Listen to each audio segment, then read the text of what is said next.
You know, our Prime Minister in Canada has just decided to do the same thing to Canadian farmers that the Netherlands has done to the Dutch farmers. He's going to force them, because he likes to use force, because he's saving the planet, even though he's not. He's going to force them to reduce their nitrous oxide output. And here, get this, man, this is something. He decided that he's going to do that without calculating the ratio of pollution produced to food produced. And so the provinces and the farmers are pushing back and saying, well, how about you judge our polluting use on the basis of how much food we produce? Wouldn't that be like vaguely reasonable? And the answer from the feds has been, no, we want an absolute reduction.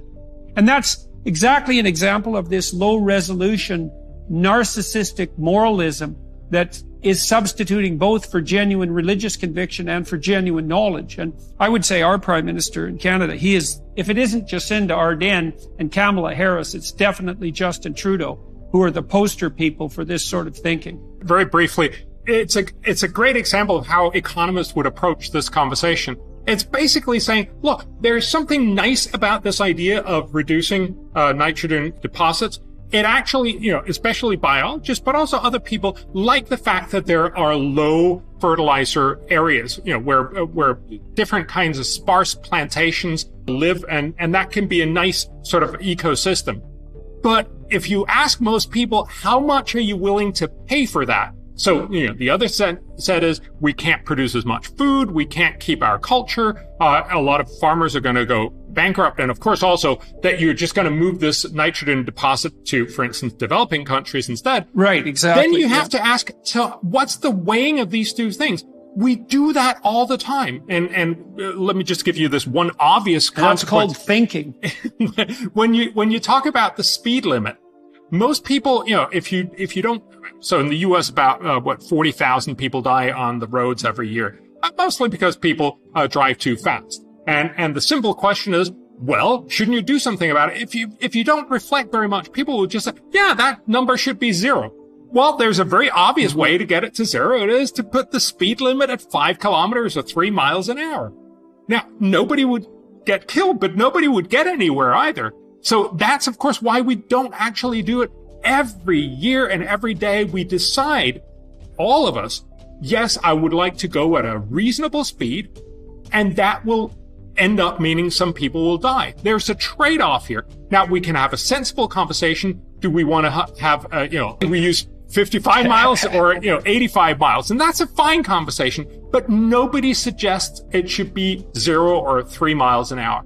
And that's the conversation that we need to have in all these other things. So when we're talking about nitrogen deposit, of course, we all want to have less rather than more, but we also have lots of other things we want to do. We need to recognize those like trade-offs. Eat.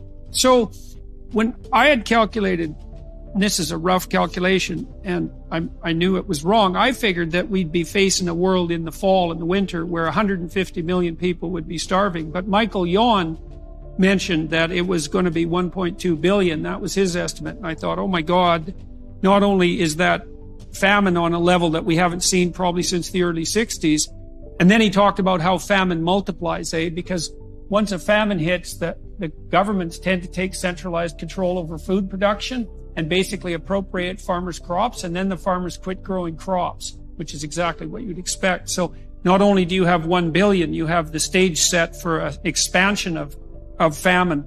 And then I thought, well, what happens when 1.2 billion people go hungry? And that's going to be, well, in the poorest countries throughout the countries that are most likely as well to push desperate immigrants towards Europe's borders, and the same on the American front.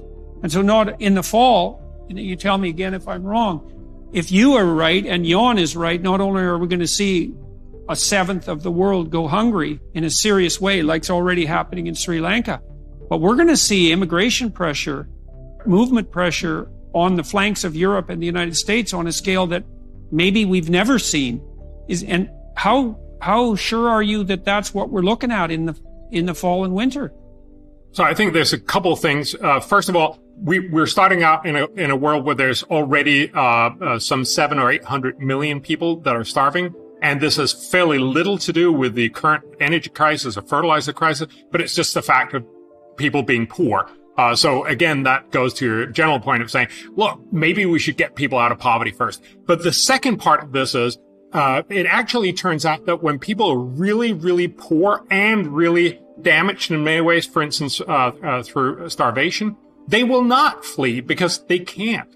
So I'm not sure that we're going to see huge immigration streams. We might, and I think it's useful to start thinking about, but I don't have the data on whether. So it's actually, you see more refugee streams when people get richer, because then they can start afford to get, on trucks or buses or even flights and go to Europe and the US. But if you're really poor, you're just, stuck. This is more of a moral problem than I think it's going to be at first a political problem. But I think fundamentally, this is about our priorities, and it's about saying, what kind of moral person do you want? Do you want to be the moral person that said, I want to save the world from climate change, so I'm going to make sure we don't use gas to make fertilizer that could save millions of people? Or are you actually going to be a person who says, no, I actually think saving people's lives is a little more important? Isn't it even almost worse, right? Because I think in many instances, particularly in Africa, right? I mean, it was European policies particular who hampered and in some cases really sabotaged their ability to feed themselves, right? By not allowing them access to energy. I mean, if you look at, for example, global maps about electricity supplies, there is a huge gap in most of Africa, which also has the highest number of birth rates. So the population that's growing fastest is the one with the most limited access to energy. And as you know, right, whether it's high temperatures or low temperatures or whether food production, energy is key. And I think in many ways, it was kind of deliberate policies, or kind of the idea that you can all of a sudden run, I don't know, the Democratic Republic of Congo or these areas, that you can run them on wind and solar. So it seems that it's not just that we don't help them to get rich. If somebody would be a cynic, but I think it's true. In some cases, we kept them poor, particularly when it came to energy and food production. I think you're absolutely right. First of all, remember, this is a European crisis. That's why we're talking about it. If it was a crisis in Africa, almost nobody would care, right? The second part of this is that the reason why Africa and many other places are poor is not just because of this crisis that we're seeing right now. It's much, much broader. I made the comparison last year that all of the energy in Uganda, which is a bigger nation than California is, they're like 43 million versus 39 million. All of the electricity in Uganda is less than the electricity Californians use to heat their pools. I also read, Bjorn, that Uganda is fertile enough so that if it was properly harnessed, it could feed all of Africa. And that they have a water supply that's very close to the surface in most of the country, and that it would be a relatively simple matter to sink pumps all over the country to get enough water to produce the place fertile enough to feed the entire continent. That's just Uganda.